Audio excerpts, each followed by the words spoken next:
Bien, tenemos el primer transistor que vamos a ver, que se llama el transistor FET, o transistor efecto de campo por sus siglas en inglés, que lo que queremos es que nos amplifique potencia a una señal. ¿Cómo se hace un FET?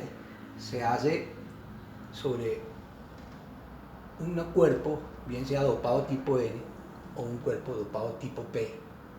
Este caso se llamará canal N, este canal P.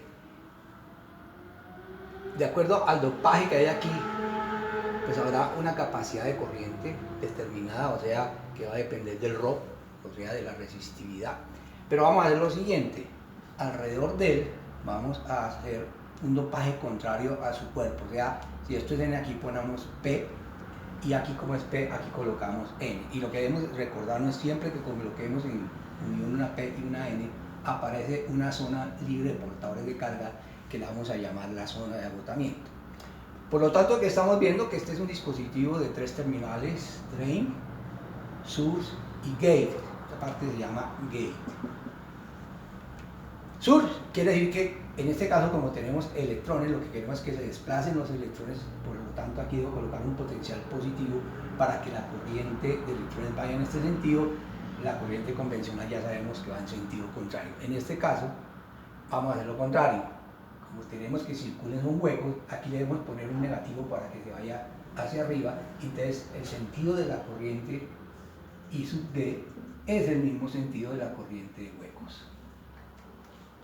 ¿Qué digo yo? Si yo le coloco una tensión aquí, pues aquí va a haber una resistencia que va a depender, bueno, ya vimos del dopaje de esta longitud, pero de esta área básicamente, porque aquí es donde tenemos menos área, porque aquí sabemos que no hay electrones, aquí hay unos poquitos que no nos va a interesar, realmente son tan poquitos que digamos que son cero. Entonces el área nos determina la resistividad, la resistencia de este material. Entonces por aquí circula una corriente.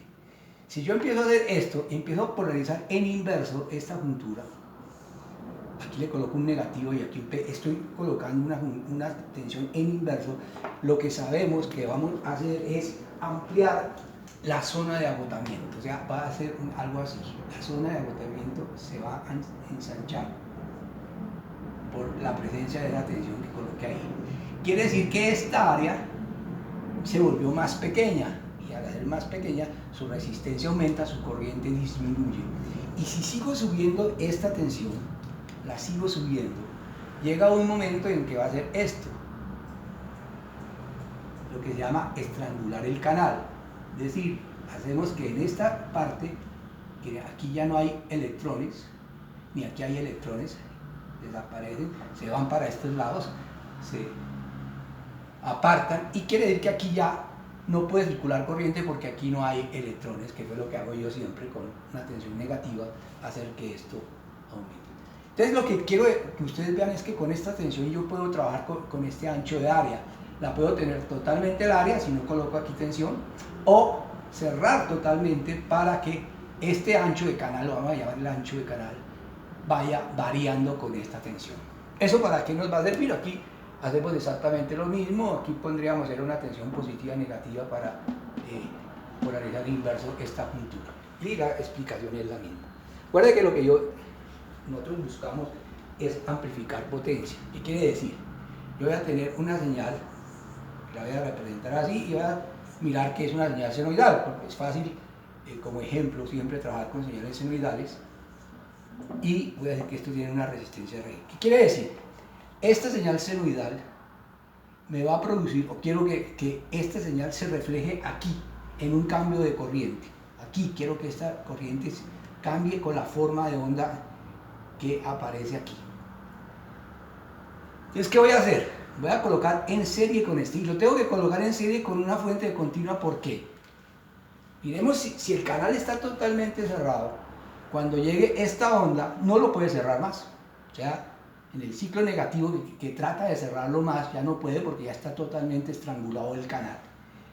Lo podría hacer en la parte positiva, que es empezar a hacer que esta tensión sea más negativa, se sume a esta, y lo que hace es abrir el canal. Pero entonces tengo la otra opción, que esté totalmente abierto el canal.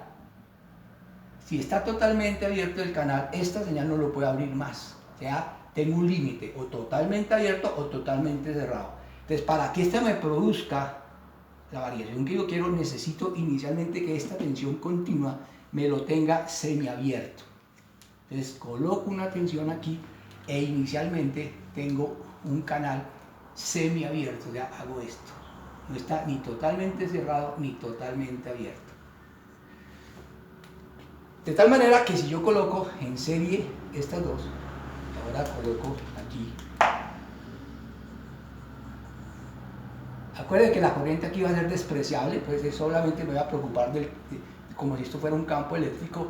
Lo que voy a hacer en el ciclo positivo, lo que estoy haciendo es abriendo el canal, porque lo estoy viendo menos negativo, estoy haciendo esto. Y en el ciclo negativo lo que estoy es cerrando. Entonces lo que yo quiero es que esta forma senoidal me produzca una variación senoidal aquí en la corriente. Pero necesito alguien que me lo reciba, entonces voy a colocar aquí una resistencia que voy a llamar RD, que es la señal que me va a recibir la señal.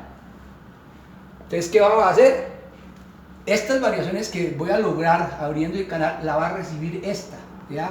Yo lo que estoy haciendo es, por aquí va a pasar una corriente continua, debido a que el canal inicialmente está semiabierto, pero sobre ese voy a tener una variación de esta manera.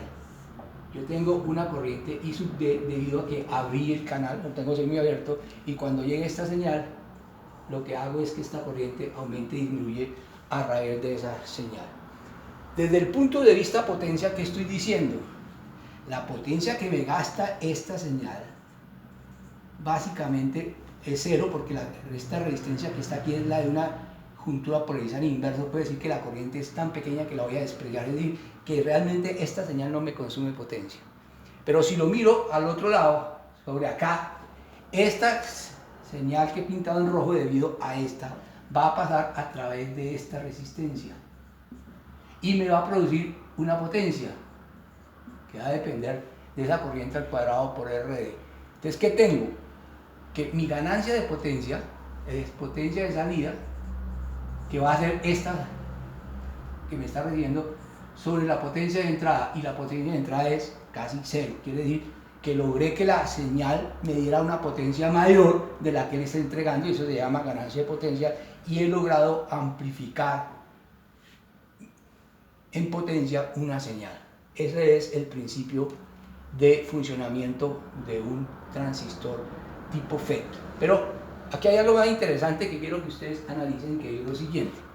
Voy a volver al inicio de esta explicación que les doy aquí.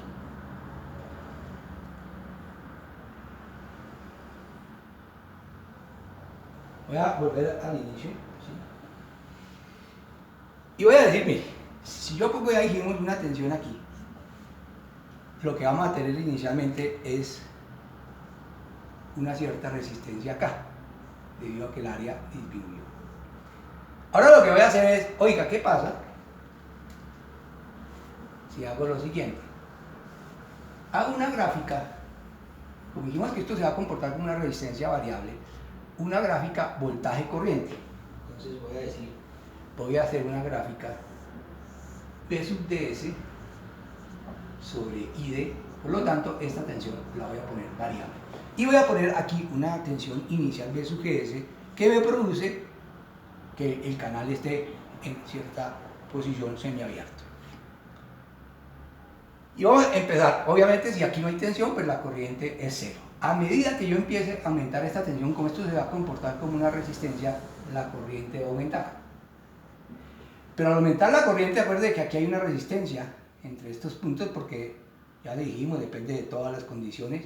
Voy a decir que aquí hay una resistencia distribuida, es decir, aquí cojo toda la resistencia y veo la suma de todas las partes para lograr una resistencia total. ¿Y qué sé yo? Que cada vez que pase corriente, estas tensiones aquí se vuelven más positivas, porque la caída sobre la resistencia va a ser más menos, más menos. Quiere decir que la tensión aquí es más positiva que acá, que acá, que acá. O sea, hay una zona más positiva, quiere decir que le estoy colocando aquí una tensión creciente, polarizando en inverso con esa tensión. Como aquí hay más tensión negativa que aquí, tensión positiva que acá, entonces empieza a suceder que la zona de transición se vuelve aquí más gruesa, aquí más delgadita. Lo mismo acá, aquí más gruesa y luego aquí más delgada. hasta llegar a un momento en que si sigo creciendo esta corriente, va a llegar un momento en que hago esto. Este punto hacia aquí y este punto hacia aquí, y en ese momento vuelvo y estrangulo el canal. ¿Qué quiere decir que estrangulo el canal? Que otra vez quiere decir que ya la corriente no puede crecer más porque ya no tiene posibilidad de seguir creciendo porque se ha estrangulado el canal, o sea que la corriente quedó limitada a lo que pueda pasar por este pequeño espacio que debe quedar aquí. Entonces se dice que la corriente se vuelve constante. Y esa es la parte interesante que nos interesa, es la corriente ID, o sea la corriente que va a circular por acá, ya no va a depender del valor B sub ds, sino que va a ser enteramente dependiente de B sub gs. Y ese es el principio de funcionamiento de los transistores tipo FET. El símbolo que vamos a usar nosotros para trabajar con estos transistores va a ser lo siguiente. Colocamos 3 patas.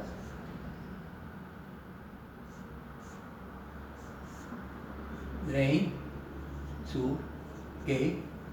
Le coloco sobre la gate un P y pongo la flecha entrando, penetrando P para decir que es canal N. Como esto es P, quiere decir que el canal es N.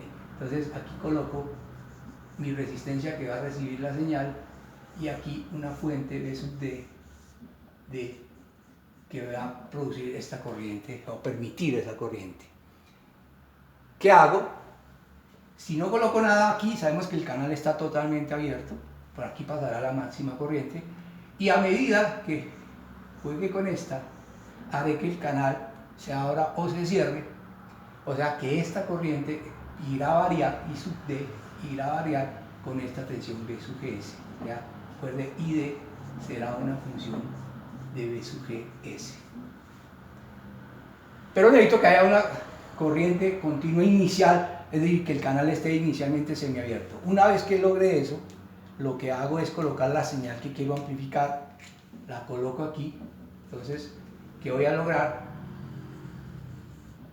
Que aquí aparece un campo eléctrico que es la suma de esta continua más esta alterna, que me produce que debido a esta continua una corriente ID continua y debido a esta alterna una variable I sub D. Esa es, digamos, la forma de que vamos a trabajar estos circuitos. ¿Cuál es el problema de este circuito? Que nosotros hemos dicho que aquí es una resistencia muy grande y que por lo tanto la corriente es muy pequeña, pero grande quiere decir que está comparado con ¿qué? Pues en este caso esta resistencia que vemos debe estar comparado con RG. Resulta que en algunas aplicaciones, pongamos el caso de un electro, el cuerpo humano puede presentar una resistencia del orden de los megohmios. Por lo tanto, decir que esto es grande, si es de los megohmios, pues no es tan valedero. Por lo tanto, la evolución es hacia un transistor que presente una resistencia mucho más alta a la entrada que la de un FET, y por eso evolucionamos a los transistores MOSFET, que son los que realmente se utilizan en la práctica.